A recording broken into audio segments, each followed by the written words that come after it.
Bom dia, sejam todos bem-vindos a um novo encontro de este segundo módulo de nosso curso de extensão, este segundo módulo intitulado Da Razão Moderna à Razão Decolonial. Antes de iniciar e apresentar-lhes a nosso digníssimo convidado, o professor Ricardo Licla Mesa, eu gostaria de fechar os três momentos anteriores que tivemos, que foram as críticas à razão moderna. Tivemos três momentos, um primeiro encontro no qual os apresentadores falaram da razão moderna e a crise na educação. Fizeram uma abordagem epistemológica, na qual fizeram críticas à disciplinaridade como divisão em blocos do conhecimento, a razão kantiana, que é uma razão calculadora, a la simplicidade mecanicista de ver os objetos do conhecimento, e todo isso como uma crítica à razão moderna. Todos os convidados anteriores são membros do grupo de pesquisa Filosofia, Educação e Formação Humana, do qual eu coordeno, e este grupo de pesquisa está trabalhando crise da educação na pós-modernidade. E, basicamente, nosso trabalho é fazer críticas à razão moderna. Isso é importante para a decolonialidade porque, desde o ponto de vista filosófico, com uma abordagem filosófica, a decolonialidade surge na pós-modernidade. E a pós-modernidade é uma condição que nos permite fazer críticas, afastar-nos da razão moderna e fazer críticas à razão. Nesse sentido, é necessário ver que as críticas à modernidade nos permitiram ver que vivimos em um eurocentrismo racional, totalitário, platônico, com dualismos, como comentou a professora, a doutora Marcela Calixto, no encontro passado. Esses dualismos são platônicos, são muito maniqueístas, simplificadores ao extremo da realidade, e a realidade é complexa, não é dual. Então, essas críticas nos permitem ver que estamos entrando a abraçar uma nova forma de racionalidade, uma racionalidade que não é eurocêntrica, que tampouco nega aos pensadores europeus, pelo contrário, ela tem que abraçar a Europa, a racionalidade europeia, tem que conhecerla, mas resgatando a racionalidade nativa dos povos que foram colonializados. E essa racionalidade nativa nos faz ter que observar uma nova forma de linguagem, uma nova forma de ver o mundo, uma nova forma de epistemologia, de estética e de ética. Então, essas críticas à razão moderna que permitiu a colonização, o racismo e o totalitarismo, nos vai permitir falar de decolonialidade, libertação, identidade latino-americana, e para poder observar essa identidade própria dos povos latino-americanos, que não são unicamente povos indígenas, sino povos mestiços também, nós vamos a trazer pensadores, vamos a fazer uma análise de pensadores latino-americanos, como el que vamos a tratar hoje, que vai ser José Carlos Mariátegui. Lembremos que Aníbal Quijano esteve fortemente influenciado por el pensamento de José Carlos Mariátegui, José Carlos Mariátegui. Então, não podemos entender a Quijano se não entendemos um pouco o pensamento de José Carlos Mariátegui. Por isso, a importância da conferência de hoje, da palestra de hoje, com o professor Ricardo Licla Mesa. E eu acredito que, na sequência de nossos encontros, agora vamos a entrar a uma segunda fase, que é a fase de filosofía latinoamericana, pensadores latinoamericanos y filosofía latinoamericana, filosofía andina. Vamos a trazer outros convidados para trabalhar sobre essa temática. Acredito que todos nós temos muito para aprender com o professor Ricardo e por isso permítanme apresentá-lo, também agradecer-lhe aceitar nosso convite e paso a decirles que el profesor Ricardo es un pesquisador, conocedor de la temática latinoamericana. Él es licenciado en filosofía por la Universidad Nacional Mayor de San Marcos, magíster en filosofía por la Pontificia Universidad Católica del Perú. Es autor de libros como A Lógica Proposicional,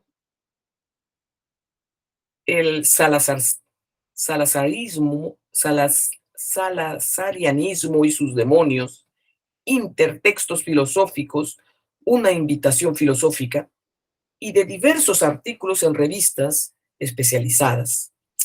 Es miembro da Sociedade Peruana de Filosofía y do Grupo Hegel, da Pontificia Universidad Católica do Perú. Docente na Universidad Nacional Diego Quispetito y la Universidad Nacional San Antonio Abad del Cusco. Actualmente, além de investigador, exerce o cargo de assessor político no Congresso da República. Então, deixo com vocês ao professor Ricardo, mas antes les vou a mencionar a palestra de hoje, é intitulada Mariátegui, o Homem Matinal. O resumo da apresentação, o professor teve a gentileza de enviar-me. Ele vai tratar o objetivo desta ponência é mostrar o caráter heterodoxo do marxismo de José Carlos Mariátegui. Para tal propósito, ele desenvolverá uma exposição em 4 momentos. Num primeiro momento, tratará o contexto teórico no qual se desenvolvem as reflexões de José Carlos Mariátegui, conhecido como o Amauta. Ele nos vai explicar com certeza o significado dessa palavra Amauta. Em um segundo momento, ele nos apresentará brevemente algumas interpretações em torno da proposta mariateguista. Em um terceiro momento, ele vai fazer reflexões em torno da tradição marxista, en torno de Mariátegui, contra la reflexión marxista ortodoxa de matiz positivista y meramente racionalista, y va a concluir con unas provisorias interpretações e reflexões. Eu agradeço muito a participação do professor Ricardo Licla Mesa, que teve a gentileza de brindarnos hoy, de trazer toda su experiencia con este pensador y con certeza nos va a servir mucho para seguir introduciéndonos na temática da decolonialidade, da educação e do pensamento latino-americano. Com vocês, deixo ao professor Ricardo. Por favor, professor Ricardo.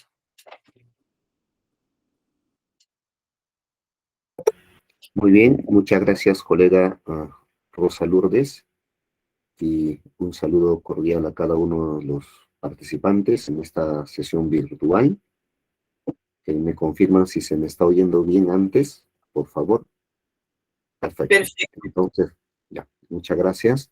Entonces, primero, reiterar una vez más mi gratitud por la invitación. Es un gusto participar con ustedes. Ya la colega Rosa me ha dado el panorama eh, para poder, digamos, desarrollar esta breve exposición y a su vez introductorio. En función a las preguntas, vamos a poder ampliar algunas inquietudes. Ustedes saben que hablar de José Carlos Mariátegui supone muchos textos, muchas interpretaciones. En Perú es el autor, digamos, que ha generado muchas tesis, muchos textos, muchas interpretaciones. Entonces, hay Mariátegui, digamos, para todos los gustos en Perú. Es uno de los autores que mayor influencia ha tenido a nivel de Latinoamérica. Entonces estamos ante un autor que, digamos, bastante peculiar, ¿no? Yo intentaré mostrar quizá algo que ya es evidente, ¿no?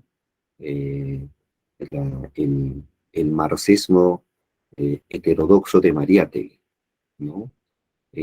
Para ello he preparado unas diapositivas que me servirán de hilo conductor y es una diapositiva, digamos, básico, donde voy a exponer ideas básicas de Mariátegui y paralelamente iré introduciendo algunas citas, digamos, que pueda enriquecer un poco más la exposición y sobre todo esperando que al final de mi exposición puedan plantear sus preguntas con toda confianza.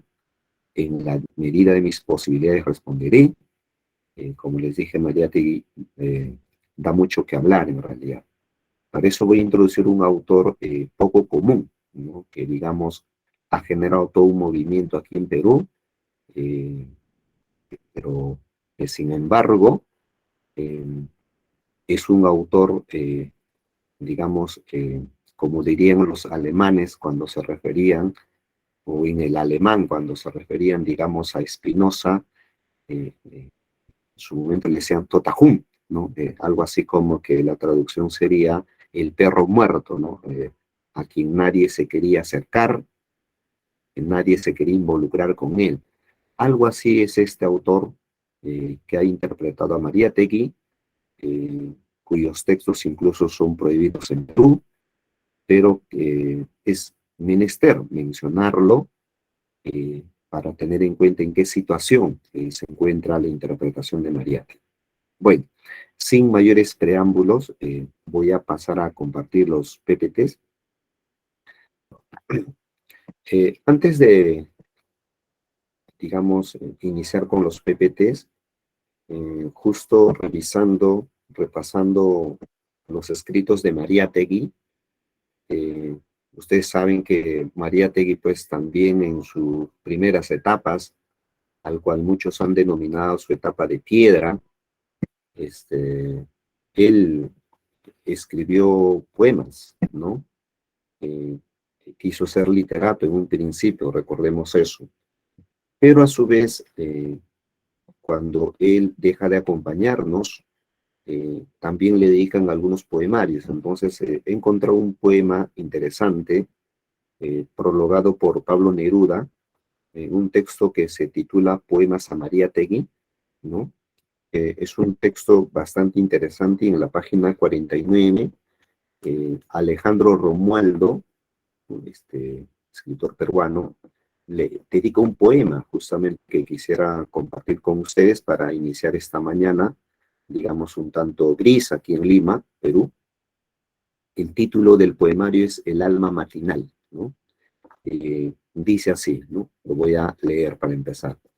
José Carlos Mariátegui, en la tierra, en el cielo, en las manos fecundas de los trabajadores, se afirma cada vez más el árbol de nuestros sueños, y el árbol de nuestros sueños da frutos en toda esta.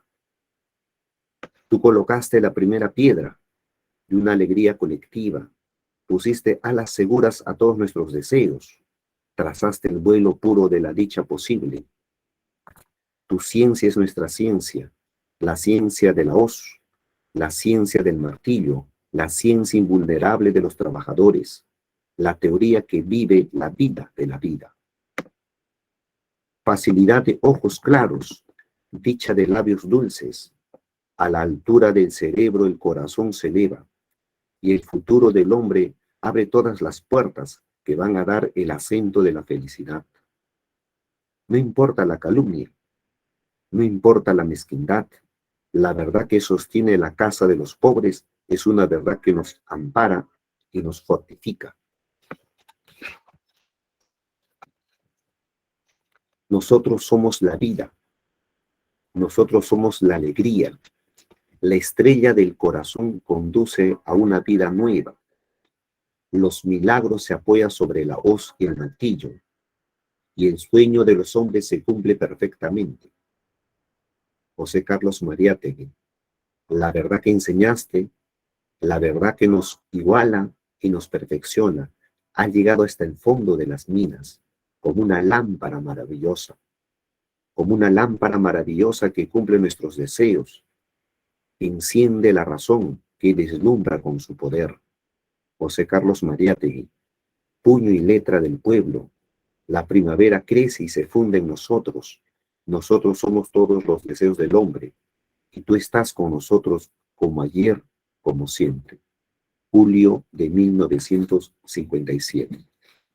Entonces, este texto está plagado de una serie de poemarios muy interesantes. Es un texto que sugiero echarle un vistazo. Entonces, como les decía en su momento, de Mariátegui se ha escrito mucho, se ha dicho mucho. Pero en este curso que han denominado Perspectivas decoloniales para la educación, voy a presentar esta ponencia que le he titulado Mariátegui, el hombre matinal, ¿no? El hombre nuevo significa. Y en la presentación la colega hacía alusión al término amauta, ¿no? Justamente Mariátegui escribe con muchos seudónimos, pero también ha pasado a la historia como el amauta. El término amauta alude primero a la revista que él publicó en su momento, pero que el término en sí tiene un origen quechua o quichua, que se dice, ¿no? También, digamos, en el término propiamente dicho quechua, ¿no? Significa algo así como el maestro, ¿no? Ese es el significado del término, ¿no? Y pasó con esa denominación, digamos, a la historia. Vamos a contextualizar un poco, digamos, la reflexión de Mariátegui. Recordemos, hay un autor peruano muy conocido también en nuestro medio. Me estoy refiriendo a Augusto Salazar Bondy. Augusto Salazar Bondy es un filósofo sanmarquino que dedicó parte de su vida también al estudio de Mariátegui. Este personaje tiene un texto que se titula La filosofía en el Perú, ¿no? En ese texto nos presenta de manera panorámica el desenvolvimiento del pensamiento filosófico en el Perú.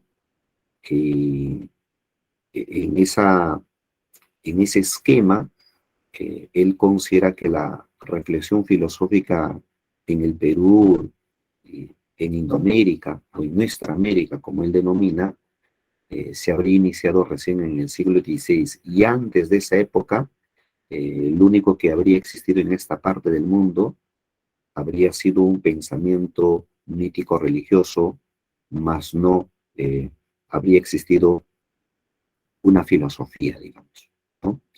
Y entonces toma como punto de partida el siglo XVI, la invasión española, aunque él le llama conquista, al igual que Mariátegui, ¿no? Y entonces la filosofía se habría desarrollado pasando por una serie, no sería más que una especie de repetición de la reflexión europea, ¿no? Si en Europa se desarrolló una escolástica, aquí también, ¿no? Si en Europa se desarrolló una ilustración, aquí también, digamos. Y así sucesivamente. Entonces habla de la escolástica, de la ilustración, del romanticismo, el positivismo, el espiritualismo, y llegando al siglo XX, ¿no? Siglo XX, década del 20, en el contexto de Don Onceño de Leguía.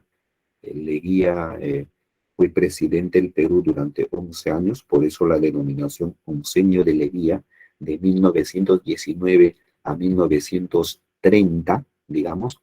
En ese contexto sobresale Mariátegui, paralelamente con otro pensador también importante en el Perú, que es Víctor Raúl Haya de la Torre.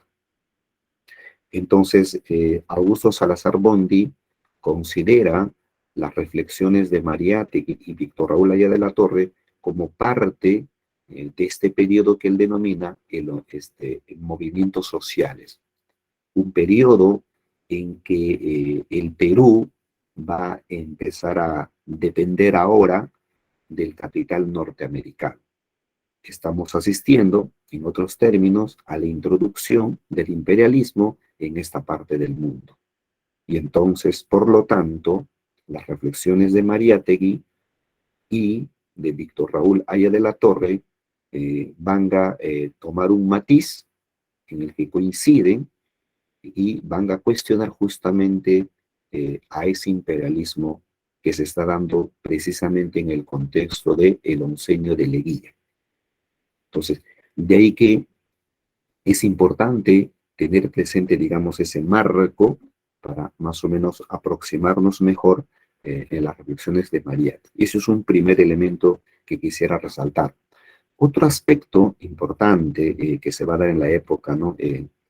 Va a ser que en 1917, recuerden, se da la Revolución Rusa, ¿no? Que va a tener impacto, ¿no? Un gran impacto, y a su vez ese acontecimiento de la Revolución Rusa 1917 significa la puesta en práctica por primera vez de la propuesta marxista, ¿no? Recordemos, el marxismo está surgiendo en el siglo XIX, ¿no? Pero más allá de lo que decía Marx, ¿no? Que el criterio de verdad es la práctica, la propuesta de Marx estaba aún en teoría, y quien lo pone en práctica, digamos, va a ser por primera vez en el siglo XX Lenin.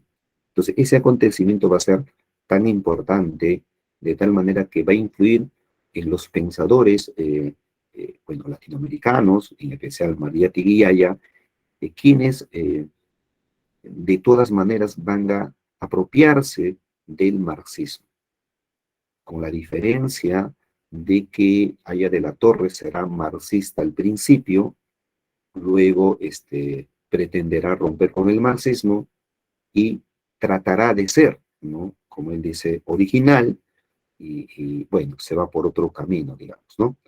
Y en cambio, Mariátegui asumirá el marxismo y se declarará marxista convicto y confeso, y hasta las últimas consecuencias, ¿no?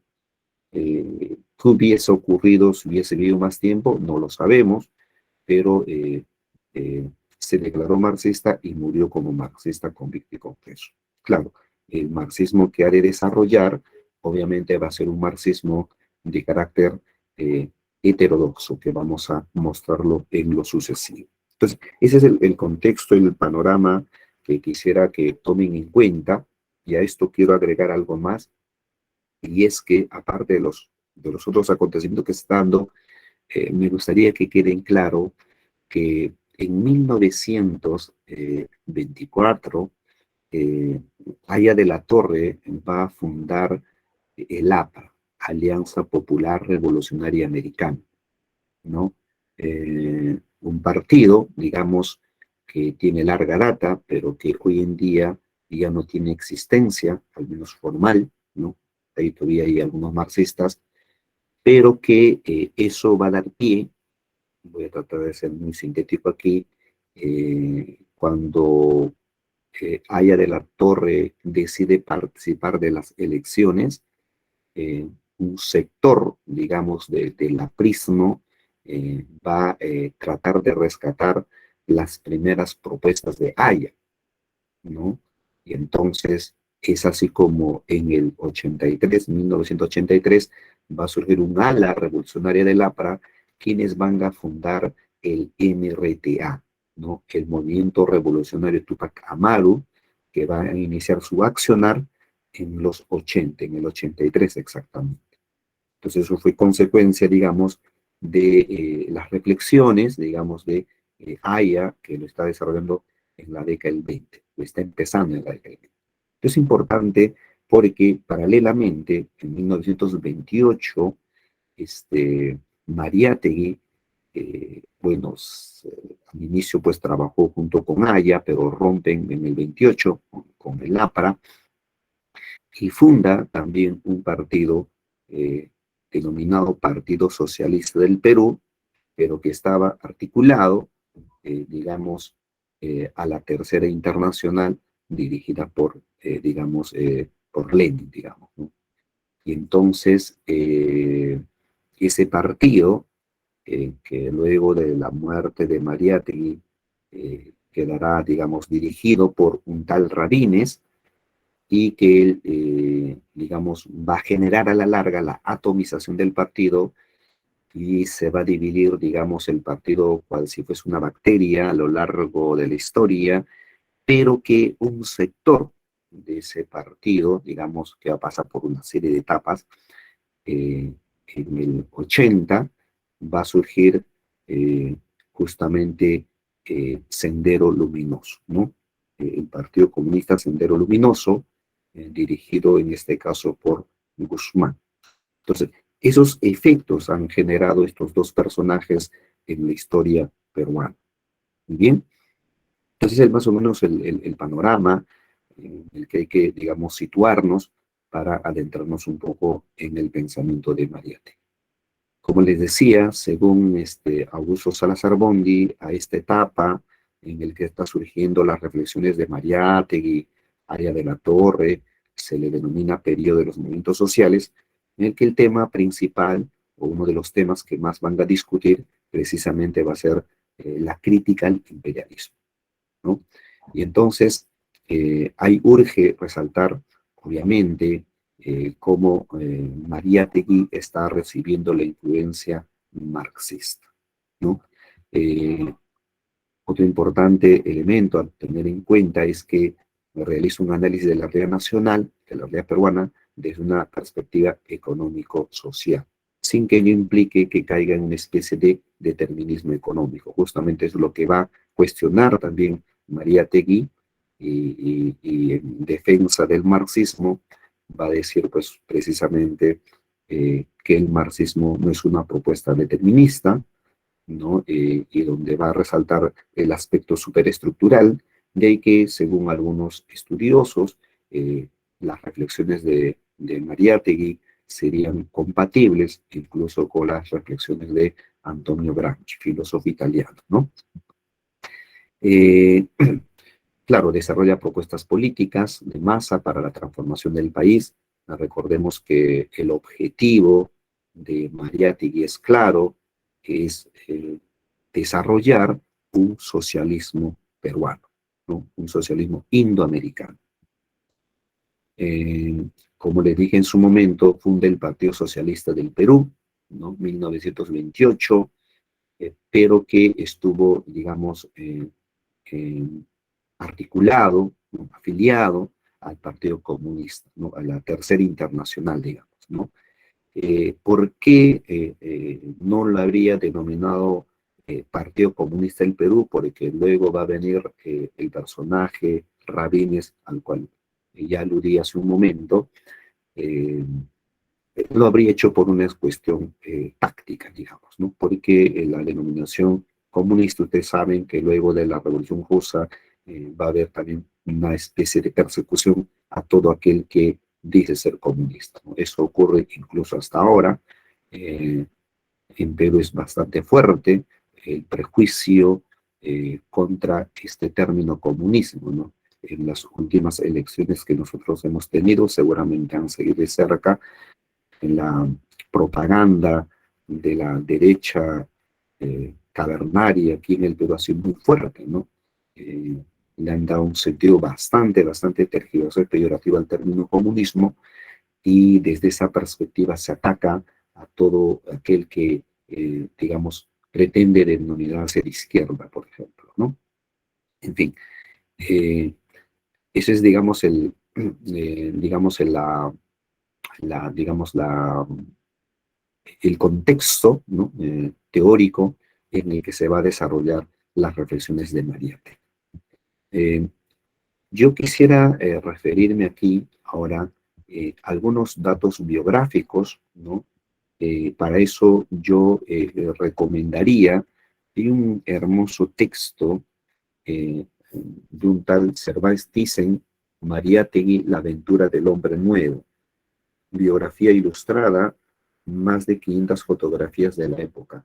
Servais Thyssen, no sé si se logra ver por la pantalla, porque yo no, este, no sé si se está viendo, pero en fin, el título es Mariátegui, la aventura del hombre nuevo. Este texto, escrito por Servais Thyssen, un personaje de origen belga, pero que reside en Perú desde 1967, en el año del 2017 publicó este hermoso texto, eh, y en una entrevista que le hemos realizado en librosperuanos.com. Si quisieran, digamos, adentrarse un poco más en la producción intelectual peruana, hay un canal, ¿no? Hay una librería virtual que se llama librosperuanos.com, donde se hace entrevistas a los intelectuales peruanos, y en una ocasión le hicimos la entrevista a este intelectual, y una de las preguntas que le planteé es: ¿por qué una nueva biografía sobre Mariátegui? Y me dijo muy correctamente que más bien sería la primera vez que se hace una biografía ilustrada, porque está plagada de una serie de fotografías, eh, está muy elaborado el trabajo, y digamos, donde corrigen algunos errores también, digamos, ¿no? Históricos que se tienen. Y entonces yo recomendaría este texto para, digamos, para aquellos que pretenden iniciarse en el pensamiento de Mariátegui, porque está muy elaborado el trabajo, y cito algunas partes, ¿no? Justamente él responde a esta pregunta: ¿por qué una nueva biografía? Dice: hasta ahora no existe una biografía ilustrada de José Carlos Mariátegui. Siempre me ha llamado la atención este hecho porque se ha escrito centenares de libros y artículos sobre él. Es curioso que después de tantos años y publicaciones en torno a Mariátegui, no haya salido todavía a la luz un trabajo de esta índole. Es el autor que ha tenido más publicaciones en el Perú, más de 1 millón de libros en el último medio siglo. Existe al menos una docena de biografías, entre comillas, y unos pocos folletos de divulgación popular, ilustrados mayormente con dibujos, pero no existe todavía una biografía ilustrada.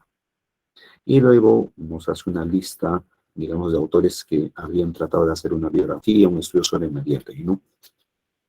Eh, me, me- Luego voy a comentar aquí muy brevemente también algunos hechos que hay que tener presente, ¿no? Creo que todos sabemos que en 1894, el 14 de junio, nace Mariátegui.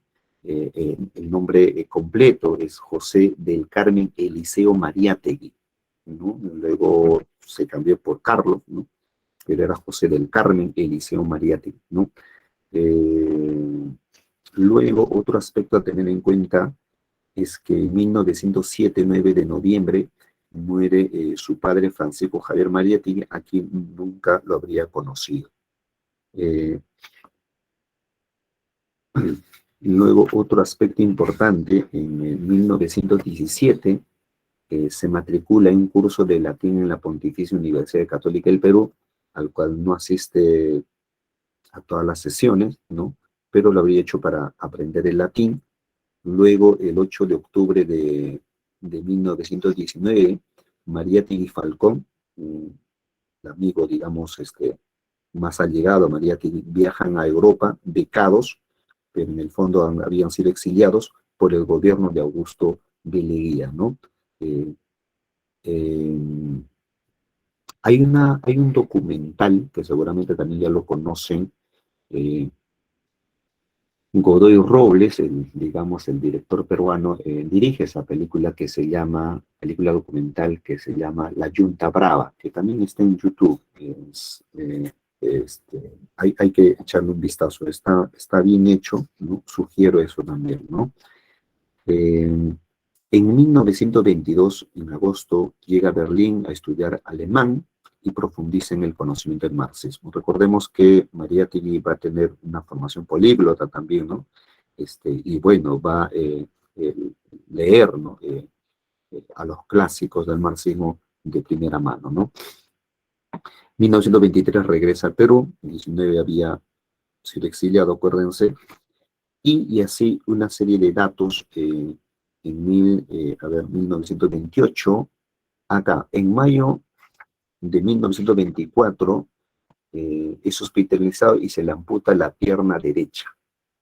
Y en las fotos aparece como si hubiesen amputado la pierna izquierda, y el autor explica eso, ¿no? Que había un problema con los negativos de la foto, una serie de detalles, ¿no? Y bueno, y así continúa, digamos, el autor presentándonos a José Carlos Mariátegui. Voy a, en su momento, usarlo de acuerdo a las preguntas que me hagan otros detalles, ¿no? Vamos ahora a lo siguiente, ¿no? Y ahí están los textos, ¿no? Eh, Hace poco, ¿no? En estos días, un par de semanas, no recuerdo, se ha reeditado, digamos, el texto La defensa del marxismo en Chile, ¿no? Es un trabajo bastante elaborado porque, digamos, se han incluido en esa publicación el artículo de algunos comentaristas. Entonces, sugiero también echarle un vistazo, ¿no? Eh, Aquí está. Les decía, eh, quizás si hay preguntas también pueden interrumpir, aunque la colega me ha dicho que al final. Entonces, voy a mencionar aquí eh, a ese autor, a quien lo estamos denominando el Totahum, el peruano, porque es un autor, digamos, es un personaje, digamos, que ha marcado parte de la historia del Perú, ¿no? No agrada mucho hablar de él, repito, es el Totahum, nadie se quiere vincular con él, menos citarlo, pero yo lo voy a hacer a propósito, ¿no? Me estoy refiriendo a Abimael Guzmán, ¿no? Gonzalo lo conocen así, digamos, es el que fundó ese partido comunista, Sendero Luminoso, y quien dice que eh, eh, esta propuesta ya habría surgido en los planteamientos de Mariátegui. ¿Por qué voy a aludir a este personaje? Porque precisamente va a hacer una especie de distorsión de Mariátegui, ¿no? Porque lo va a esquematizar. Entonces ustedes van a notar cómo así, ¿no? Entonces, hay un texto, ¿no? Se lo voy a citar a este personaje justamente para cuestionarlo, donde este personaje nos dice, eh, hay tres cositas que hay que tener en cuenta eh, para entender a Mariátegui, ¿no? Esas tres cositas para él vienen a ser, por ejemplo, la posición de clase de Mariátegui, la ideología y el método. Solo tomando en consideración tres elementos se puede entender en su real dimensión a José Carlos Mariátegui. Otra forma simplemente es eh, cualquier cosa, ¿no? Son babas, dicen, ¿no? Entonces, va a tratar de reducir a Mariátegui. Entonces yo voy a hacer alusión a este personaje justamente para decir más bien cómo es que no hay que abordar a Mariátegui, o no hay que reducirlo solamente a esos tres elementos, porque Mariátegui supone más elementos, ¿no? Y no solamente esas tres cositas, como dice este autor. Este texto que yo tengo en la mano, difícilmente se puede encontrar, digamos, estos textos están, digamos, prohibidos, digamos, ¿no? Pero se ha podido conseguir. Entonces, este texto, ¿no? y titulado Guerra Popular en el Perú, el subtítulo es Pensamiento Gonzalo, fue editado por Luis Arce Borja. Luis Arce Borja, recuerden, es un personaje que inicialmente apoya las ideas de Guzmán, y incluso hay una famosa entrevista que le hace, digamos, en la clandestinidad a Gonzalo, ¿no? Y se llama La Entrevista del Siglo, eso sí creo que está en internet, ¿no? Y este texto fue editado en 1989 por Luis Arce Borja. Entonces, es un texto que contiene, digamos, 11 capítulos, ¿no? 11 capítulos, y bueno, como es un texto, digamos, un tanto clandestino, digamos, no está muy bien ordenado, ¿no? Porque hay hojas que están mal ordenados, entonces es un problema, hay que tomar su tiempo para seguir la secuencia. Pero hay un capítulo que se llama Para entender a Mariátegui, donde Guzmán, digamos, da las pautas de cómo, según él, se debería entender a Mariátegui o cómo deberíamos leer a Mariátegui. Entonces, dice lo siguiente, lo voy a citar aquí, ¿no? Dice así. Sobre estas tres bases es factible comprender la figura de José Carlos Mariátegui. Quien no quiere entender esto no puede comprender a Mariátegui, y no lo puede comprender no por falta de luces o de inteligencia. No lo puede comprender porque no está del mismo lado, ni con la misma luz en el cerebro, ni tiene el mismo método. Esto debe quedar bien claro. Hay que partir de hechos, partir de la posición de clase, uno, de Mariátegui. Hay que partir de su ideología, dos, ideología marxista-leninista, y hay que partir también, y como consecuencia, claro está, de su método, el materialismo dialéctico. Tres. Quien no enfoca a Mariátegui en estos tres puntos de vista no lo puede comprender, no puede comprender su pensamiento y lo tergiversará en algunos casos de muy buena fe o en la mayoría de los plumíferos a sueldo de muy mala fe. Y luego hay otra parte donde resalta la idea y dice, el problema por eso no es lo externo, sino estas tres cositas, estas tres palabritas, tres cosas básicas de Mariátegui: su posición de clase, su ideología y su método. Tomando en consideración tres elementos, se puede entender, según este personaje, ¿no? El Totajún, así lo llamamos aquí en Perú, se puede entender a Mariátegui. Sobre este punto, y recuerden que este personaje, digamos, marcó parte de nuestra historia. La década de los 80 está marcado por el accionar, digamos, de este personaje, ¿no? Que nos ha dejado una trauma para lo que tenemos aquí en Perú, que, digamos, hay tres traumas, digamos, que sufre el peruano, ¿no? Primero, la invasión española. Segundo, la guerra con Chile, fue terrible. Y el tercer trauma que tenemos los peruanos es la década de los 80, con Sendero Luminoso.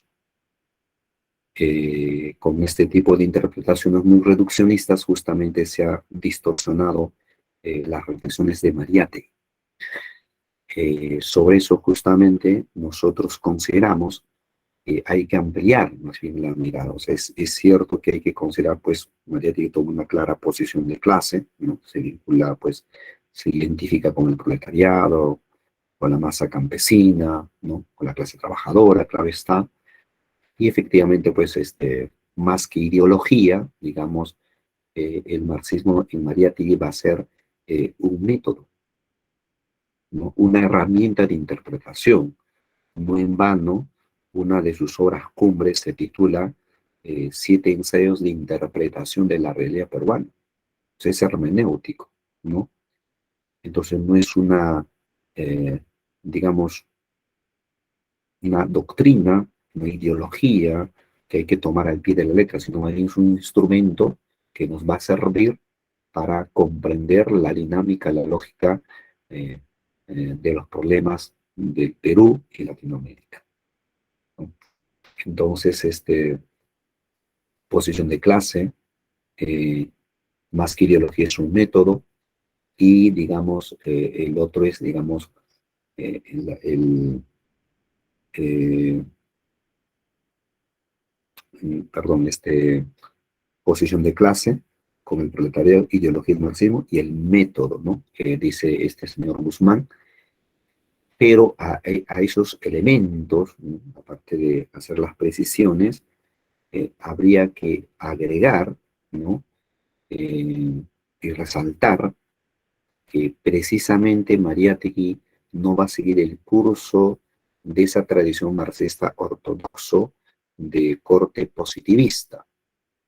Recordemos, ya fines del siglo XIX, hay muchos autores, como el propio Nietzsche, que está cuestionando el exceso de la racionalidad, ¿no? Occidental. El exceso de racionalidad que está generando problemas, ¿no? Y que Nietzsche justamente da cuenta de ello, y por eso considera que la metafísica occidental, el exceso de razón, más bien está negando la naturaleza humana, ¿no? Disculpen, por favor.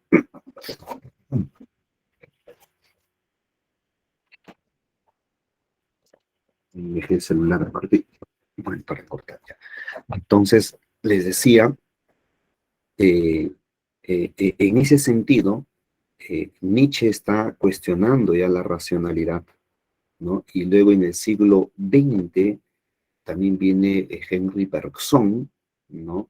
Quien está criticando el positivismo, que está viendo la realidad de manera muy mecánica, porque hay aspectos que la ciencia y su método no pueden explicar, al cual no se pueden adentrar, y por eso Henry Bergson está proponiendo otra forma de aproximarse a la realidad, ¿no? La famosa intuición, por ejemplo, ¿no? Entonces, ese tipo de ideas, ¿no? De Nietzsche, de Henry Bergson, que a la larga está cuestionando la racionalidad, ¿no? El positivismo, va a calar justamente en Mariátegui. De ahí que hay un hermoso, un bello texto de Mariátegui que se titula El alma matinal, y hay un artículo ahí justamente donde habla sobre el mito, ¿no? Y eso es lo que, digamos, vamos a comentar con más detenimiento más adelante. Entonces, quería hacer esa, digamos, aclaración de cómo se ha interpretado a Mariátegui, y también se ha hecho una, digamos, una interpretación muy reduccionista, y eso en la práctica ha traído consecuencias nefastas en el Perú, ¿no? Eso es lo que quería, digamos, resaltar, aludiendo al totajún peruano. Eh, por acá. Mariátegui utilizó el método del materialismo dialéctico, ¿no? Efectivamente. Eh, para Mariátegui, el marxismo no es una teoría abstracta, un cuerpo rígido de principios, más bien es un método, como les dije, ¿no? Afirmó en defensa del marxismo, hay un largo debate y con autores de la época que están, digamos, catalogando a la revolución marxista como determinista, y él más bien va a cuestionar ese tipo de interpretaciones, ¿no? Aquí hay una cita, pero no sé por qué no sale completo. Vamos a ponerla así para leer la cita completa. Disculpen.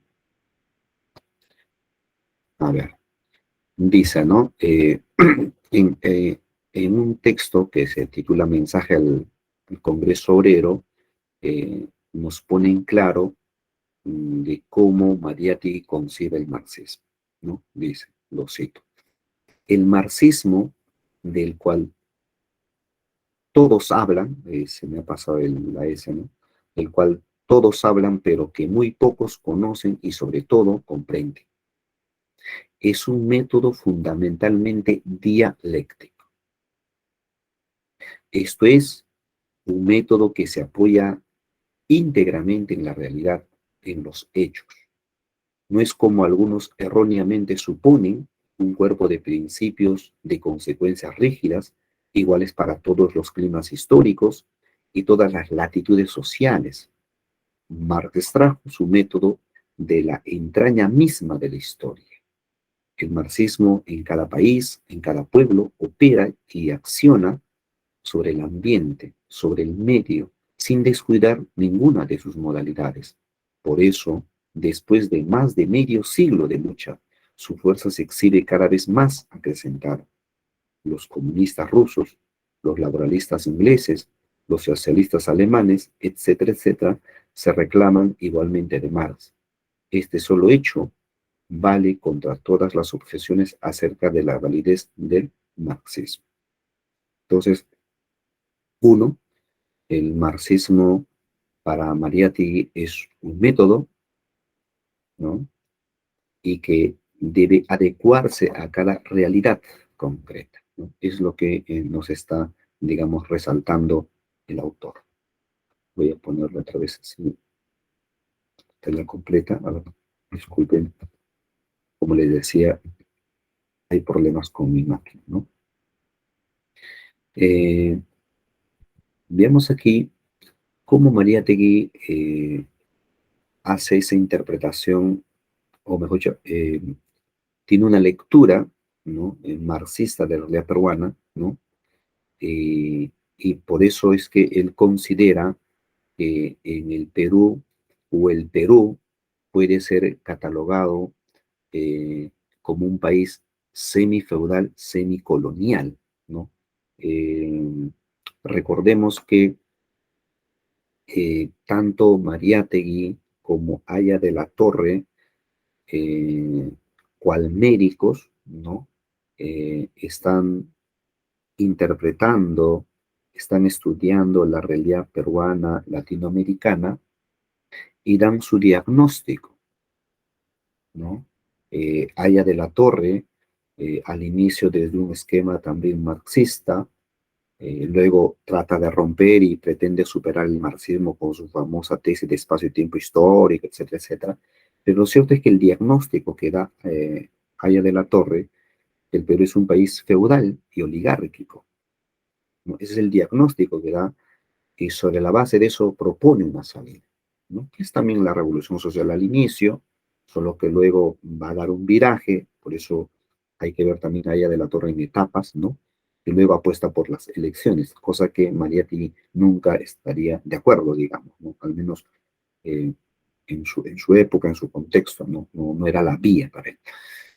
Y, digamos, en cambio, el diagnóstico que va a hacer Mariátegui sobre la realidad peruana es que él llega a la conclusión de que el Perú es un país semi-feudal, ¿no? Desde la invasión española, y semicolonial. Que esa caracterización es lo que le permite proponer que la salida tiene que ser a través de una revolución social. Esa misma caracterización es lo que va a tomar luego también Sendero, pero con una interpretación un tanto rígida, como les acabo de mostrar, ¿no? Entonces, esa caracterización es vital, ¿no? Eh, habría que reflexionar hoy en día hasta qué punto Perú puede ser considerado semifeudal, semicolonial. Desde mi interpretación, pienso que esos rasgos todavía persisten, pero habría que agregar otras características también. Perú es un país hoy en día bastante informal, ¿no? El 75% de informalidad en el Perú es demasiado, es fuerte, por ejemplo, ¿no? Entonces, para Mariátegui, la independencia significó una continuidad del colonialismo. El Perú es un país semifeudal, semicolonia, como les acabo de decir, y aquí hay una explicación, ¿no? Existe una dependencia de los capitales extranjeros, eso es nuestra semicolonialidad, Y eso se refleja con claridad cómo Perú, dependiente, dominado por España, luego por Inglaterra, y en los años de leguía dependerá del capital norteamericano, ¿no? Y ahí la semicolonialidad, ¿no? En el Perú persiste una economía basada en las materias primas, es la semifeudalidad, es decir, Perú, al igual que muchos países de Latinoamérica, es productor de materias primas, ¿no? Eso va a ser un discurso clásico durante la década del 20, 30, 40, 50, 60, hasta hoy en día, en realidad, del siglo XX, ¿no? El propio, este pensador Manuel Vicente Villarán, por ejemplo, que es otro personaje peruano, positivista él, eh, precisamente decía ello, ¿no? Que el Perú solamente se ha dedicado a exportar materias primas. ¿Y qué ha de suceder cuando se acaben nuestras materias primas?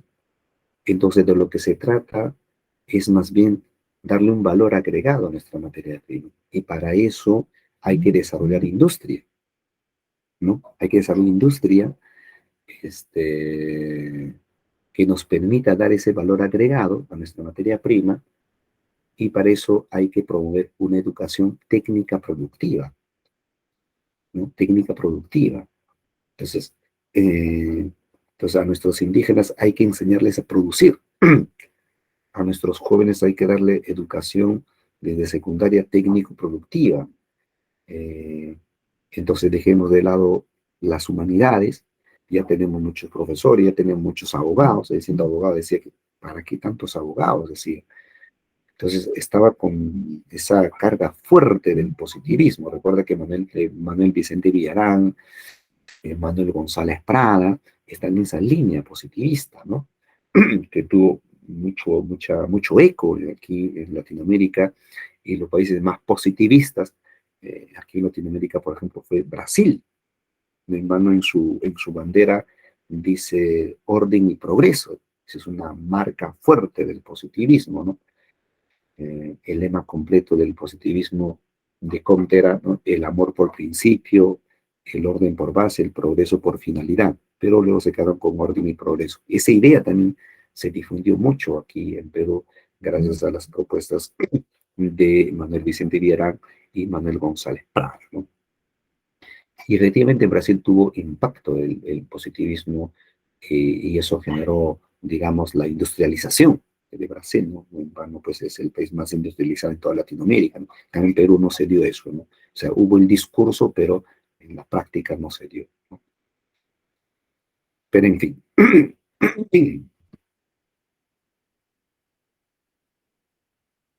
Aquí hay otra cita que ahora sí se puede leer completo, de los 7 ensayos, ¿no? Donde nos habla sobre la economía semi-colonial, dice, ¿no? Lo cito. Un interés urgente y claro de la economía peruana exige desde hace mucho tiempo que el país produzca el trigo necesario para el pan de su población. Si este objetivo hubiese sido alcanzado, el Perú no tendría ya que seguir pagando al extranjero 12 o más millones de soles por el trigo que consume las ciudades de la costa. ¿Por qué no se ha resuelto este problema de nuestra economía? Se pregunta. El obstáculo, la resistencia a una solución se encuentra en la estructura misma de la economía peruana. La economía peruana es una economía colonial. Su movimiento y desarrollo están subordinados a los intereses y a las necesidades de los mercados de Londres, Nueva York. Estos mercados miran en el Perú un depósito de materias primas y una plaza para sus manufacturas. La finanza extranjera se interesa un día por el caucho, otro día por el algodón, otro día por el azúcar, etcétera, etcétera. Entonces, así es como, digamos, se ha visto el Perú, y hasta ahora, en realidad, ¿no? El gobierno actual, por ejemplo, llegó al gobierno, no decimos al poder, bueno, al micropoder en todo caso, justamente con un discurso de izquierda, ¿no? De izquierda socialista. Recuerden que el partido que lleva al gobierno, a Pedro Castillo, es un partido justamente que se define de izquierda socialista y cuyo fundamento es la tradición marxista, marxismo, leninismo, mariateguismo, ¿no? Así abiertamente está en su ideario y había mucha esperanza, pero digamos, le faltó más osadía, vemos nosotros los peruanos, al gobierno actual para poner en práctica, digamos, el ideario, ¿no?, del Partido Perú Libre, pero no hay resultados, ¿no? Llegó con el discurso de izquierda, ¿no?, socialista, eh, llegó con Perú Libre al gobierno, pero Perú Libre no está gobernando, ¿no? De ahí que, por eso que el partido le pidió que dé un paso al costado del partido, porque está haciendo quedando mal, pues, ¿no? Y entonces, hay una gran frustración, hay un desencanto fuerte en la población peruana, por eso es que está teniendo pegada ahora, digamos, el discurso de etnocacerismo de Antauro Humala, que acaba de salir de la cárcel y ya está recorriendo el Perú, y ya está prácticamente en campaña, y, y, y el gobierno pues se está tratando de mantener, y si a eso le sumamos incluso la guerra del poder mediático, es muy fuerte aquí, ¿no? Está muy alineada a la derecha, es terrible la situación, ¿no? Entonces ese problema de nuestra semicolonialidad persiste, digamos. Otro tema, digamos, que articula María Tigre es el problema del indio, ¿no? El problema del indio en realidad es una constante en la relación peruana. Recordemos desde la invasión, siglo XVI, 1532, los naturales, los indígenas, en esta parte del planeta, fueron pues prácticamente exterminados. E incluso su condición humana fue puesta en tela de juicio. Recuerden esa famosa controversia de Valladolid entre Bartolomé de las Casas y Ginés de Sepúlveda, ¿no? Ginés de Sepúlveda, basándose en el discurso aristotélico, tomista, consideraba de que el indio, ¿no?, era simplemente, no era humano, tenía la apariencia humana, pero que no era humano, ¿no? Entonces, porque no tenía la racionalidad, el logos, ¿no? Y que por lo tanto había que convertirlo por la violencia, por la fuerza, ¿no? El objetivo era dominarlos, digamos, ¿no? Frente a eso, desde una percepción aristotélico también, pero humanista ya, Bartolomé de las Casas más bien va a salir en defensa del indio y va a decir que si son humanos y prueba de ello es su cultura, han creado cultura, entonces hay que convertirlo de todas maneras al cristianismo, pero de manera pacífica. Entonces, de esa famosa controversia de Valladolid, ¿no? Y hay una hermosa película también sobre eso, que sugiero verlo si aún no lo han hecho, una controversia de Valladolid, ¿no? Eh, lo más terrible es cuando termina la película, este, y claro, el debate se da una serie de argumentos, ¿no? Pero lo que más me llama la atención al final de la película es cuando termina el debate y luego se da el veredicto de que el indio debe ser considerado humano, etcétera, etcétera, pero eh, como para cerrar el telón, dicen, aparece al final en el escenario mm, un negro. Dando a entender con eso es que al menos se ha discutido la condición humana del indio y se reconoce como humano formalmente, digamos, porque el maltrato va a continuar, pero del negro ni siquiera se discute. O sea, es terrible la forma como termina la película, no sugiero verlo si aún no lo han hecho. Entonces Mariátegui aborda el tema, ¿no? Aborda el tema, el problema del indio no es un problema moral, ¿no? No es un problema étnico, como considera el etnocacerismo, porque piensa que es cuestión de raza, ¿no? Porque él dice el problema principal es el nacionalismo y la globalización. Eh, ¿no? La raza cobriza es el que debe imponerse, etcétera, ¿no? El problema tampoco no es educativo, dice Mariátegui, ¿no? No es moral, no es étnico, no es educativo, sino es el problema de la tierra más bien, ¿no? Por eso dice pues que el Perú es un país semifeudal, ¿no? Y entonces el problema del indio y de la tierra se resolverá con la liquidación del feudalismo mediante una revolución socialista. Acá también me está saliendo completo, voy a leerlo así. Eh, eh, el problema del indio, como les decía, ha sido una constante y que de alguna manera no digo se resuelve porque hay rezagos de ese problema muy fuerte todavía en esta parte y se muestra hoy en día en el racismo y todo lo demás, es con Velasco Alvarado, ¿no? O sea, otro personaje importante en la historia del Perú es Velasco Alvarado, ¿no? Eh, Hay una película documental también, La Tierra y la Revolución, si mal no recuerdo, prácticamente casi fue vetado también, pero está muy buena esa película documental, lo recomiendo que lo vean, ¿no? Este, de alguna manera trata de darle solución, ¿no? De ahí que la terminología indio luego se convierte en indígena y en la época de Velasco Alvarado se habla de campesinos, ¿no? Y hay un día del campesino incluso, ¿no?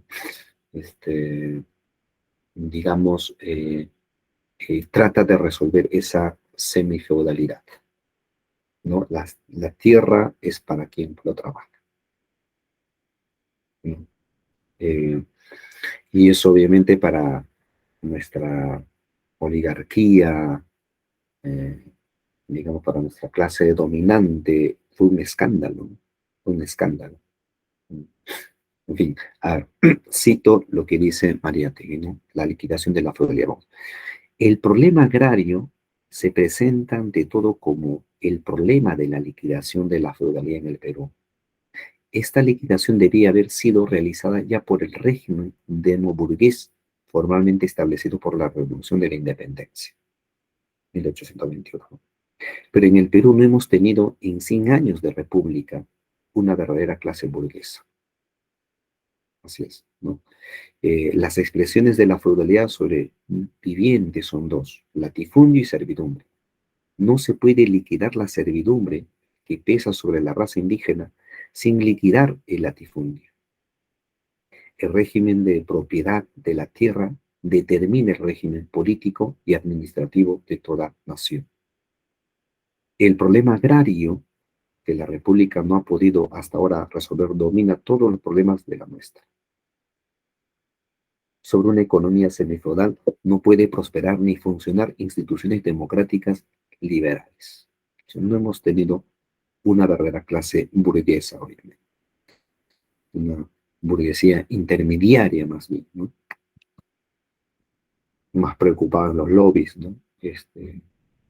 Nuestro Congreso está plagado de lobistas, ¿no? Por eso hubo una congresista que dijo algo que ya es sabido, ¿no? Pero lo expresó una propia congresista, Susel Paredes, por ejemplo, decía que el verdadero negocio en el Congreso, digamos, eh, no es el sueldo, son los lobbies, ¿no? Porque los empresarios o grupos de poder tientan con mucho dinero ahí. Incluso, creo que les comenté, eh, estoy cumpliendo con la función de asesor y estoy viendo de cerca, digamos, la podredumbre, ¿no? De los políticos y, y literalmente van y te quieren comprar, ¿no? Hasta el voto, ¿no? Pero de alguna manera a nuestro congresista tratamos de, digamos, salvarle, y además tiene principios claros, digamos, pero eso ocurre por doquier aquí, ¿no? Es terrible la podredumbre aquí. A ver, la, vamos a ver aquí, perdón. Otro punto importante, ¿no? Aquí viene justamente heterodoxia, digamos, de Mariátegui, ¿no? Es un marxismo que rompe con el canon de la tradición, digamos, ortodoxa del marxismo, ¿no? De ese marxismo con mucho tinte positivista. Mariátegui acá le pone, digamos, su toque, digamos, ¿no? En donde mm, es consciente de la crisis del exceso de racionalidad, donde resalta el otro aspecto del ser humano, no es pura razón, sino que más bien el hombre es un animal metafísico, como en algún momento ya lo había sostenido Schopenhauer. No lo cita, pero sabemos que esa eh, denominación o esa definición del hombre como un animal metafísico está en Schopenhauer, ¿no? Claro que también está en la línea de Nietzsche, claro, aclarando sus diferencias, claro está, pero digamos, resalta esa parte no racional del ser humano, ¿no? Eh, a ese respecto, ¿no? Y aquí hay algunas citas que yo quisiera más bien compartir, a ver, sobre esta parte, ¿no? Quiero aprovechar la silla para ver.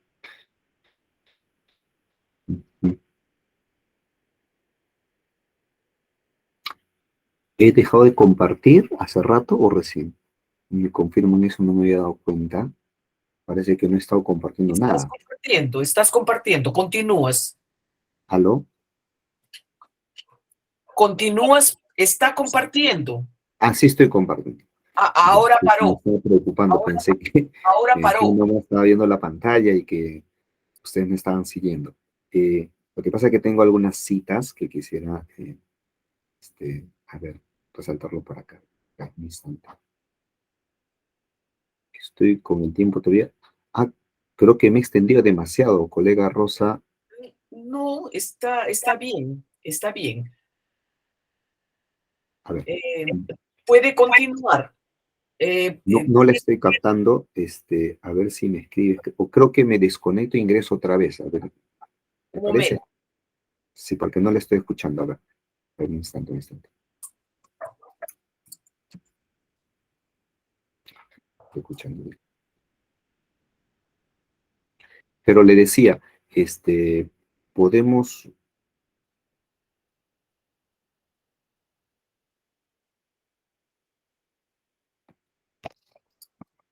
no sé cómo, me estoy complicando un poco. Le decía si creo que estoy contra el tiempo, quizá podemos cortar ahí, o aunque me falta una parte, digamos, iba a comentar sobre el alma matinal. eh, podemos continuar normal, aun cuando ya va a ser las 9. Por mí normal, no tengo otras responsabilidades hoy sábado. Ya, entonces voy a compartir, ya, voy a comentarles, en un instante, no sé, ya, ahora sí, un instante, por favor.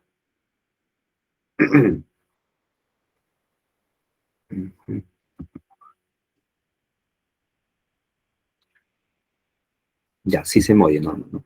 Entonces, hay un texto que me permite, digamos, tomar como base para mostrar, en realidad hay varios pasajes en el recorrido de Mariátegui, pero hay uno que es más explícito, digamos, es el texto que se titula El alma matinal y otras estaciones del hombre de hoy, ¿no? Es un texto clásico que reúne una serie de artículos, ¿no? Y hay un artículo que se llama El hombre y el mito, ¿no? Que fue publicado en una revista mundial, ¿no? El 16 de enero del año 1925, todavía, ¿no? Y entonces en ese texto potente, como suelen ser los artículos de Mariátegui, nos comenta lo siguiente. Aquí es donde, digamos, rompemos con la interpretación de Gonzalo, digamos, ¿no? Y mostramos, digamos, el carácter heterodoxo del marxismo de Mariátegui. Tanto es así que en su época, en la misma época, los marxistas también lo van a ver algo así eh, como el tergiversador, el revisionista en el mal sentido de la palabra, ¿no? Por eso es que luego María de incluso va a decir, hay que diferenciar dos tipos de revisionismos, un revisionismo en el sentido positivo y un revisionismo en el sentido negativo, ¿no? Y entonces él opta por un revisionismo en sentido positivo, o sea que es bueno revisar nuestras teorías, bueno revisar las propuestas, ¿no? Entonces, opta por un revisionismo positivo, digamos, ¿no?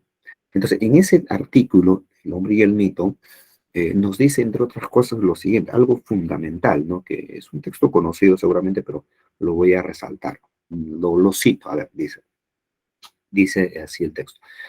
Todas las investigaciones de la inteligencia contemporánea sobre la crisis mundial desembocan en esta unánime conclusión. Esto es clave. La civilización burguesa sufre de la falta de un mito, de una fe, de una esperanza. Falta que es la expresión de su quiebra material. La experiencia racionalista ha tenido esta paradójica eficacia de conducir a la humanidad a la desconsolada convicción de que la razón, mayúscula, no puede darle ningún camino. O sea, la razón ya fue, ahí está, ¿no? El racionalismo no ha servido sino para desacreditar a la razón. Entonces, se nota con muchísima claridad que aquí Mariátegui está siguiendo la línea, ¿no?, de Nietzsche, la línea de Bergson, ¿no? No todo es razón, ¿no? No todo es la razón ilustrada. Continúa, ¿no? La razón, dice, la razón ha extirpado del alma de la civilización burguesa los residuos de sus antiguos mitos. El hombre occidental ha colocado durante algún tiempo en el retablo de los dioses muertos a la razón y a la ciencia. Pero ni la razón ni la ciencia puede ser un mito. Ni la razón ni la ciencia pueden satisfacer toda la necesidad del infinito que hay en el hombre. La propia razón se ha encargado de demostrar a los hombres que ella no les basta, que únicamente el mito posee la preciosa virtud de llenar su yo profundo. Este pasaje en realidad es espectacular, ¿no? Entonces decir que a Mariátegui solamente hay que tomar en consideración su posición de clase, su ideología y su método, no basta. Hay que tomar en consideración ese matiz de resaltar el mito como lo fundamental para desencadenar un proceso de transformación social. A lo largo del texto no define el mito, y está bien que no lo haga, porque precisamente siguiendo la línea nichana, las definiciones, los parámetros, las delimitaciones, pues es propio de la exceso de la racionalidad. Está optando más por la espontaneidad, la creatividad. Recuerden que Henri Bergson, ¿no?, decía que el élan vital ha permitido la evolución de la realidad, pero que esta evolución es una evolución irracional, espontánea, libre y creativa. Esas caracterizaciones están, digamos, en este discurso mariáteguista, ¿no? Entonces, la crítica despiadada al exceso de la razón instrumental, diríamos hoy en día. Continúo aquí con otros pasajes, pero el hombre, como la filosofía lo define, es un animal metafísico. Es un ser que requiere de ideales, ¿no? No se vive fecundamente sin una concepción. Interrumpe el que se apareció de pronto. Disculpen.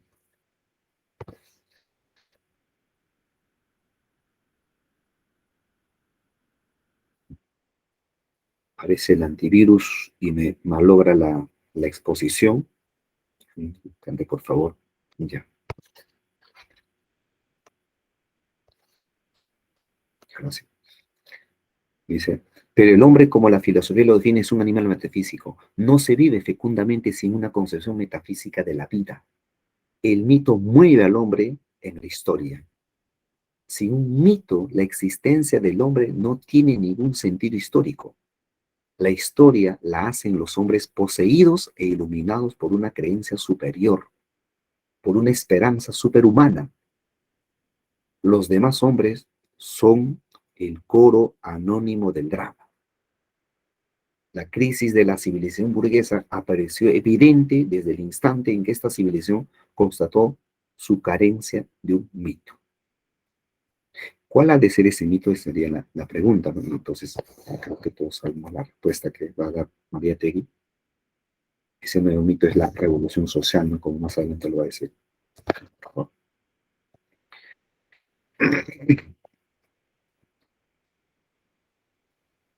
El hombre, sigo con otras citas, el hombre contemporáneo siente la perentoria necesidad de un mito. El escepticismo es infecundo y el hombre no se conforma con la infecundidad. Una exasperada y a veces impotente voluntad de creer, tan aguda en el hombre postbélico, era ya intensa y categórica en el hombre prebélico.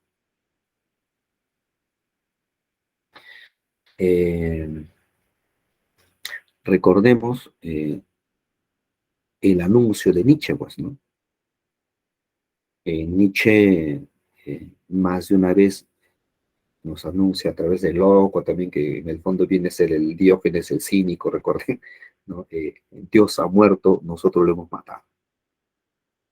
Ese Dios ha muerto, que viene a ser en el fondo la decadencia, la crisis de todos los valores occidentales, la crisis, la decadencia de todo aquello que le da sentido a la vida del hombre occidental.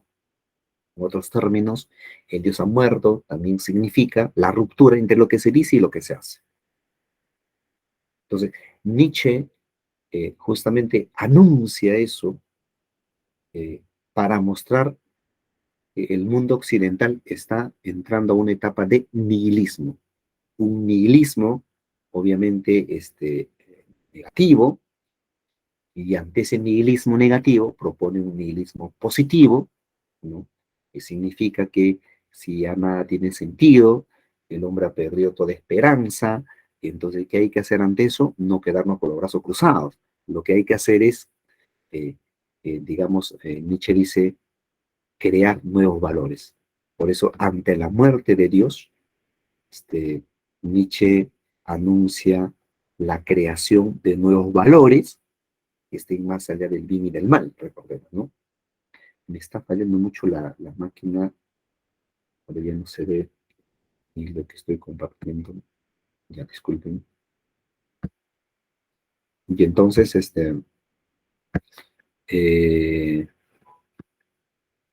Mariátegui lo que está haciendo es, digamos, dando cuenta en pleno siglo XX de ese nihilismo, de ese escepticismo, donde el hombre pierde el horizonte, y entonces hay que darle piso, pues, hay que darle un nuevo horizonte, y ese nuevo horizonte es un nuevo mito, y ese nuevo mito es la revolución social, ¿no? Y lo más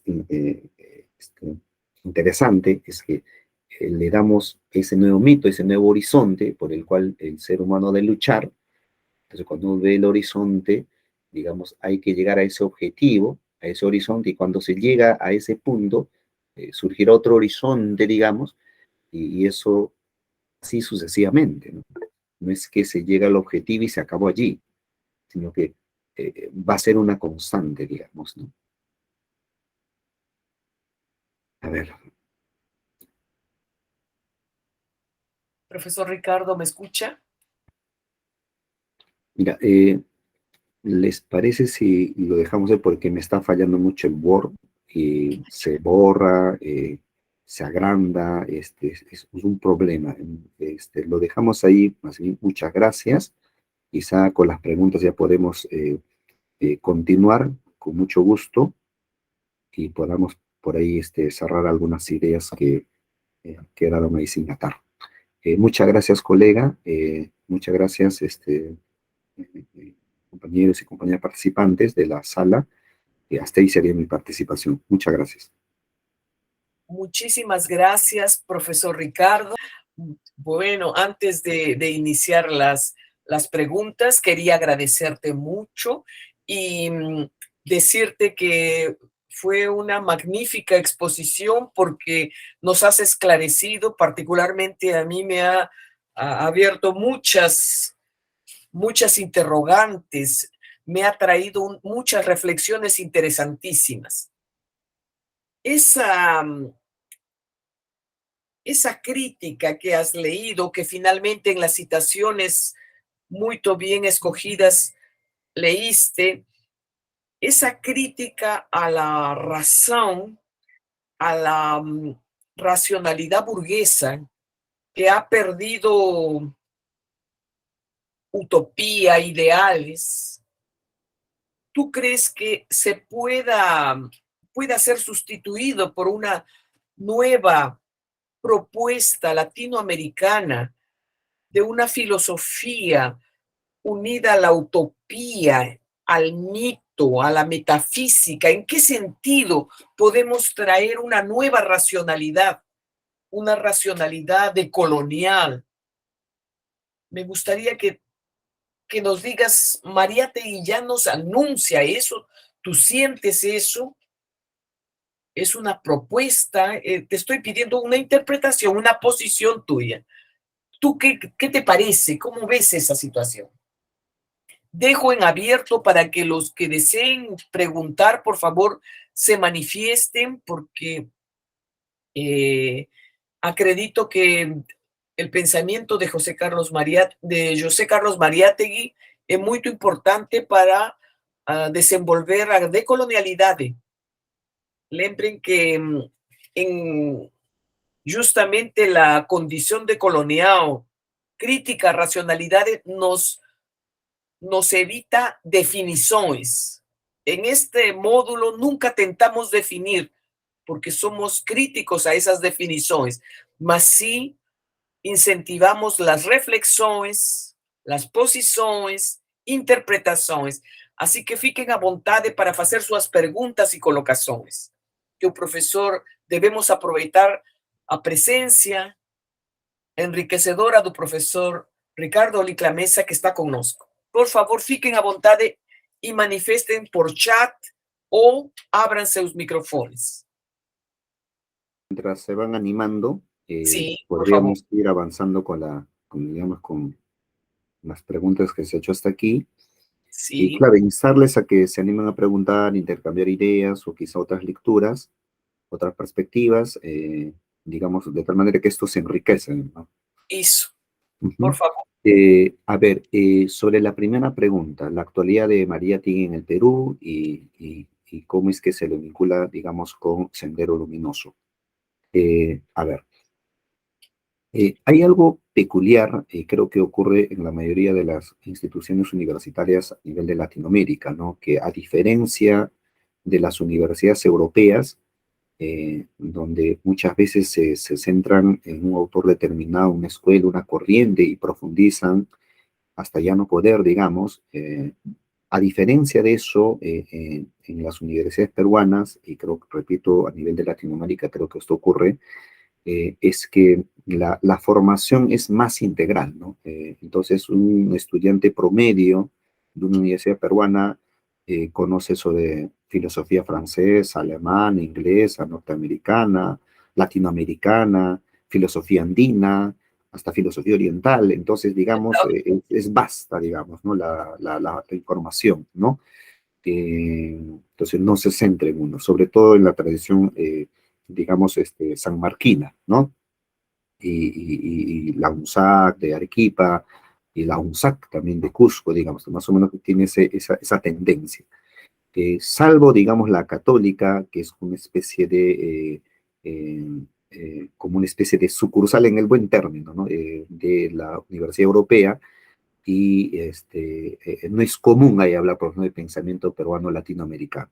Rara vez es un curso por ahí que alguien se anima. Augusto Castro, por ejemplo, que ha escrito un texto sobre filosofía entre nosotros, es el único que se animó el año pasado a hacer un curso sobre ello, pero de ahí no es común. ¿no? Se ve como un bicho raro, alguien que se le ocurra hablar sobre Iberico en la Católica. Es raro, pero quien habla, y un colega hemos puesto sobre Iberico, sobre Salazar Bondi, entonces nos han visto con respeto, sí, ¿no? Pero no es usual, es Hegel, Heidegger, Marx, Nietzsche, esa es la, digamos, la tónica ahí, ¿no? Pero en San Marcos es desde filosofía andina hasta filosofía oriental, ¿no? Ya, ese es más o menos el panorama en la vida universitaria. Eh, María Tegui, de hecho, sobre él se ha escrito mucho, se ha interpretado mucho. Hay un último trabajo de un colega de Segundo Montoya, en su tesis sobre conflictos de interpretación, donde da cuenta sobre diversos autores, las interpretaciones, los debates, ¿no? Eh, pero, digamos, esas últimas investigaciones se centran más desde el plano epistemológico, eh, pero no se vincula con el plano social político, ¿no? O sea, las consecuencias prácticas que ha generado. ¿Por qué? La explicación es muy sencilla. La década de los 90, eh, cuando Fujimori llega al poder, hace una especie de cacería de brujas y todo discurso de izquierdo que se parezca va a ser prácticamente exterminado. Estudiantes inocentes, por el simple hecho de tener tu texto de los 7 ensayos, te encontrar en la mochila y ya te desaparecían, ¿no? En el peor de los casos, o simplemente terminabas preso. Y entonces todo movimiento se apagó. Y entonces se generó toda una propaganda, toda una publicidad, digamos, contra toda forma de organización. Tanto es así que en las universidades ni siquiera había centros de estudiantes. El estudiante de la década de los 90 va a ser totalmente apolítico. O sea, salir a protestar suponía ya ser sendero, así, automáticamente. Y entonces, esos rezagos han quedado todavía hasta ahora, por eso que las investigaciones de Meretti se siguen dando, pero más en el plano epistemológico, de interpretaciones, ¿no? Un estudio erudito, pero no sus consecuencias prácticas. Eso es lo que, digamos, está faltando. Ahora, eso es por un lado. Por otro lado, sabemos que cuando Sendero surge en 1980, ¿no? Claro que venían trabajando desde antes de los 60, ya venían trabajando en la Universidad de Ayacucho, de Arequipa, Ayacucho, entonces incluso escogen un lugar estratégico en la zona más pobre del Perú, que está en Ayacucho, que se llama Chuschi, y un 17 de mayo inicia este movimiento quemando ánforas, ¿no? Y en Lima, digamos, matando los perros y colgándolo en los postes con esas frases, ¿no? Creo que lo habían puesto, que significaba Deng Xiaoping, hijo de perra, ¿no? Algo así, ¿no? Y entonces así inicia, digamos, todo este movimiento. Y ellos, como les cité en el texto, hay otros artículos en este texto, ellos se consideran los herederos de Mariátegui. O sea, la interpretación correcta de Mariátegui es esta, Teresa, es esta. Hay que tomar en consideración su posición de clase. Mariátegui se identifica con la clase trabajadora, con la clase explotada. Hay que considerar, digamos, su ideología, y la ideología es el marxismo, marxismo-leninismo, lo dice abiertamente, y, digamos, posición de clase, ideología y el método, que es el materialismo dialéctico. Tomando esos tres elementos, estamos entendiendo a Mariátegui. Y nosotros, dicen estos senderistas, nosotros somos los herederos auténticos de Mariátegui. Somos los que mejor ha interpretado a Mariátegui. Todo lo demás son babas, son renacuajos, y se manda una serie de adjetivos allí.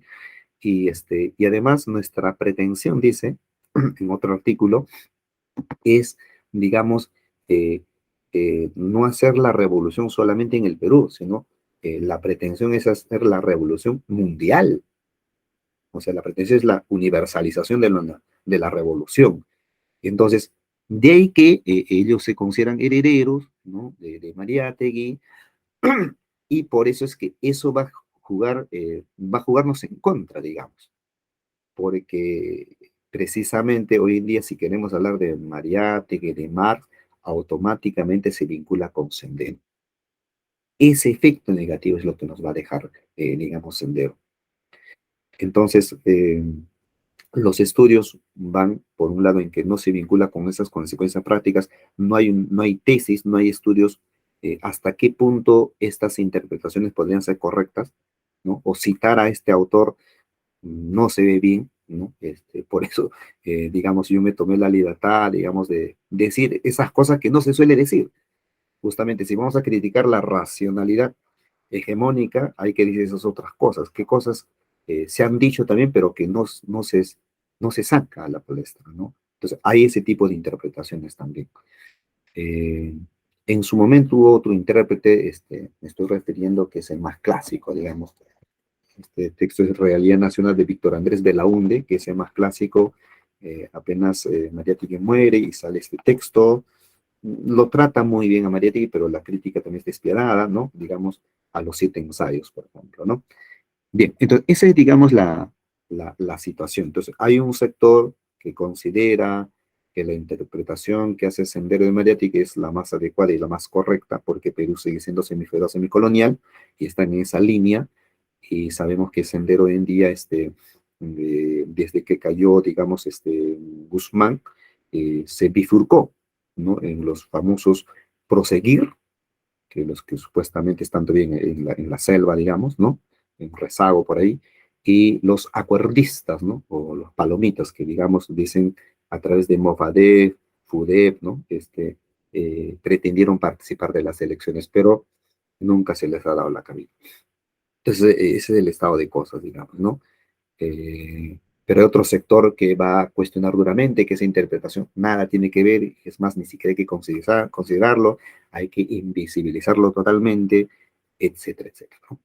Bien, entonces, ese es el asunto. Ahora, efectivamente, sobre la pregunta 2, el mito, la propuesta de Maretti, el mito, ¿es una nueva racionalidad? En principio, considero que sí, más que sentir, aunque Mariátegui también iría por ese lado, ¿no? Que el ser humano no solamente es un ser pensante, sino que también es un ser sintiente, como diría Merleau-Ponty. Merleau-Ponty dice eso, ¿no? Que el ser humano no solamente entiende, sino también siente, ¿no? Entonces, yo pienso que en Mariátegui, de acuerdo a sus lecturas, eh, hay ese aspecto, digamos, no positivista, ese aspecto voluntarista, que pretende articularlo a diferencia del marxismo ortodoxo. O sea, el marxismo ortodoxo, o sea, acá hay que diferenciar varias cosas en realidad. Una cosa es, digamos, eh, el, el marxismo clásico, la propuesta de Marx, ¿no? Y Engels, porque trabajan en conjunto. Y otra cosa ya es, digamos, si es el marxismo clásico, y otra cosa es, digamos, la tradición marxista, que supone las ideas de Marx, Engels, Lenin, Mao, Gramsci, todo esto es la tradición. Entonces, en la tradición ha habido eh, una, una interpretación con fuerte carga positivista, que ha dejado de lado la voluntad humana, la subjetividad humana, que juega mucho en la historia, ¿no? A ese respecto quiero recordar, por ejemplo, lo que decía David Hume. El ser humano no se mueve solamente en base a razones, sino en base a sentimientos y emociones. Son las emociones los que nos empujan a tomar ciertas decisiones, los sentimientos. Entonces, ese factor en esa tradición marxista positivista se ha dejado de lado. El afecto, la subjetividad se ha visto como el niño feo de la casa, ¿no? Eso no. Entonces, el marxista ortodoxo es frío, calculador, nada de afecto, nada de sentimientos, y cosa pues alejada de la realidad. El ser humano es un ser que siente también, pues es ser humano. Entonces, desde esa lógica, en Mariátegui, y pocos me parece que han reparado en este aspecto, que está vinculando el marxismo con tendencias como la de Nietzsche, la voluntad, la necesidad de crear el hombre nuevo, ¿no? El hombre matinal, por eso, ¿no? Y aspectos como la de Henry Bergson, donde da cuenta, si bien es cierto, la ciencia es importante, pero hay aspectos en el que la ciencia no se puede inmiscuir, no se puede ni debe, porque no es su espacio, digamos.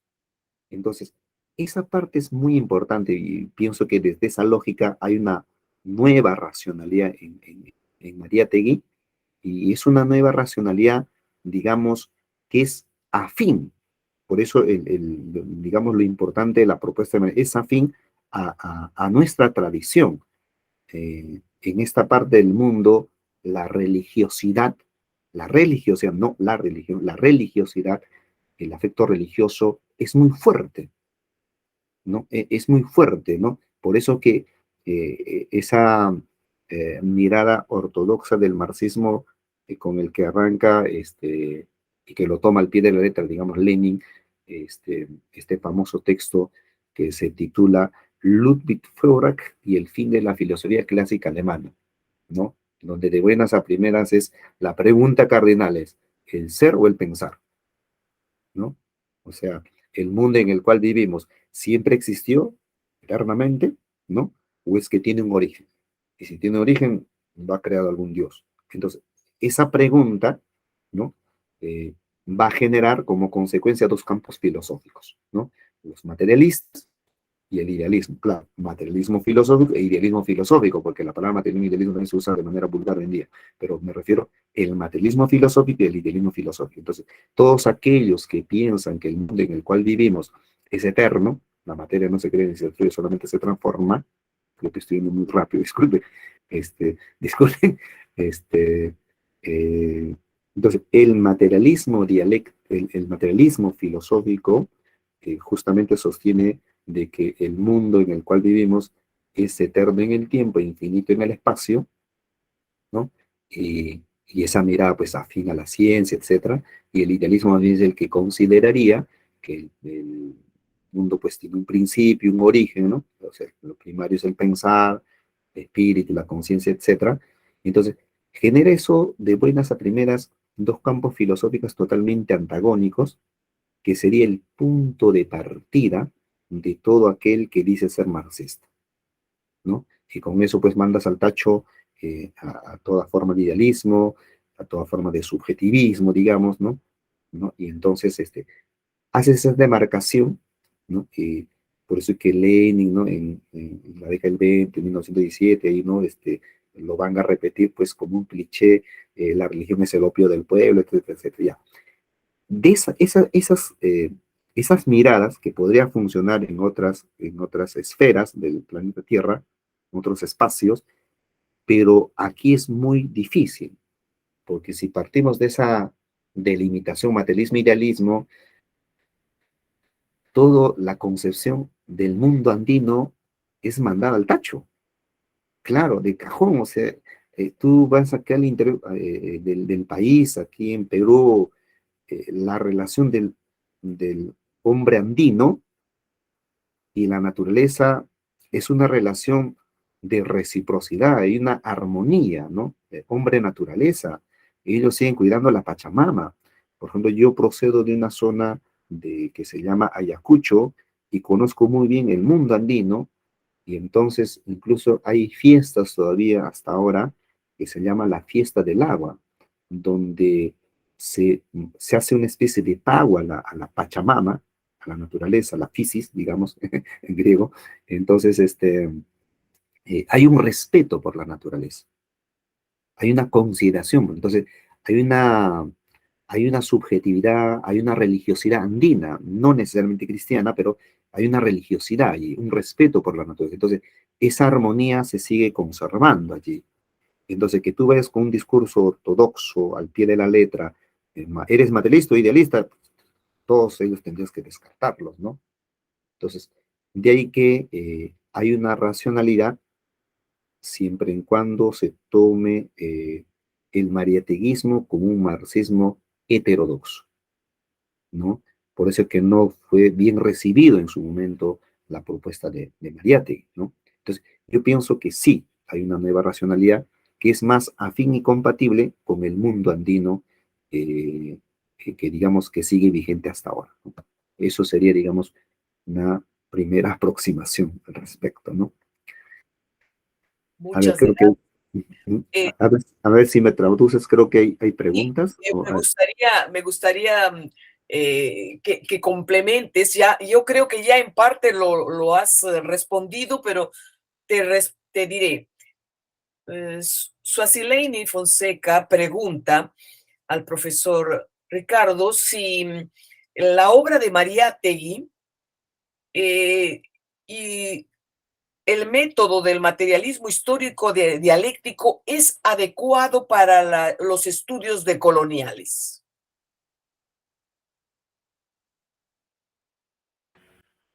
Ya, de acuerdo. Mira, sí y no. Sí, sí, eh, sí, siempre en cuando le demos ese toque, ¿no? Ese toque mariateguista, donde se considere la subjetividad, ¿no? Donde se considere la voluntad, ¿no? Y que no todo se reduzca a la mera racionalidad, digamos, fría, calculadora, ¿no? Desde esa perspectiva, o sea, habría que hacer una relectura, eh, qué rasgos tiene, digamos, el materialismo dialéctico histórico en Mariátegui, ¿no? Desde esa lógica, sí, ¿no? Pero no desde la lógica ortodoxa, ¿no? O sea, si damos una interpretación del materialismo dialéctico e histórico, una interpretación positivista, entonces tenemos que desaparecer todo el mundo andino, ¿no? Entonces, desde esa perspectiva, claro que no. Entonces, esa sería, digamos, una respuesta. Y hay buenos estudios al respecto. Eh, por ejemplo, hay un estudio que también quisiera comentarles, un colega que, por ejemplo, este texto está muy bien elaborado, también es de Octavio Bando Morán, ¿no? No, creo que no se ve. José Carlos Mariátegui Lachira, La Revolución Socialista en el Perú, reconstruyendo el libro Nunca Perdido. Es un buen estudio, bastante serio, donde da cuenta también de ese aspecto eh, que estamos resaltando, ¿no? De que hay que romper con esa mirada positivista que se tiene del marxismo, ¿no? Y entonces, esta mirada mariateguista, más bien trata de adecuarse al mundo andino, digamos, ¿no? Al mundo andino. Eh, de hecho, hay citas que podrían, digamos, en un debate famoso entre Mariátegui y Aya de la Torre, Aya lo califica más bien de eurocéntrico, ¿no? Y se vale de citas como, por ejemplo, que está en los 7 ensayos, dice, sin el pensamiento, las ciencias europeas no hay solución para Indoamérica. Sí, pero eso habría que reinterpretarlo en el sentido de que sin la ciencia, el pensamiento europeo, pero que se adecúen, digamos, a estas latitudes, ¿no? No es que hay que tomarlo al pie de la letra, ¿no? Entonces, creo que esa sería digamos, la respuesta, ¿no? Creo que hay otra más por ahí. No, no, básicamente es eso. Ujú, Profesor Ricardo, ya estamos llegando a los finales de la presentación. ujú, Están agradeciendo. ujú, muchas gracias. Como coordinadora de este módulo, agradezco su participación. Ha enriquecido mucho nuestra visión de la obra de José Carlos Mariátegui y sobre todo ya tenemos muchas motivaciones para ver filmes, ir detrás de libros que usted nos ha recomendado, vídeos, y acredito que todos estamos muy influenciados por su presentación y motivados a continuar investigando. Agradecemos, profesor, la generosa participación de hoy, su paciencia por traer toda una investigación tan compleja de una forma tan clara y didáctica. Muchas gracias, profesor Ricardo, y, Muchas, y estaremos entrando en contacto para futuros encuentros, porque este ha quedado corto.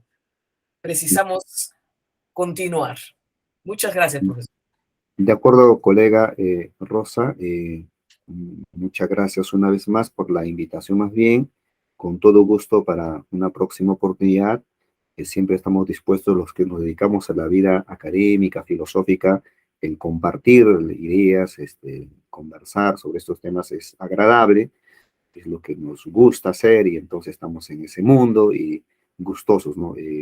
Nos comunicamos como ahora con bastante antelación, planificamos y gustosos estaremos.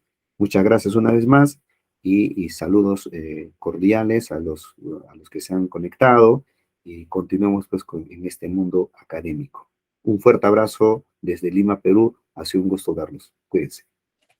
Abrazo, profesor. Abrazo a Cuídense. todos, queridos. Cuídense. En más un encuentro de nuestro módulo de la razón moderna a la razón descolonial. Listo, Hasta nos luego. vemos. Cuídense, cuídense. Un gusto, un gusto. Cuídense. Gracias.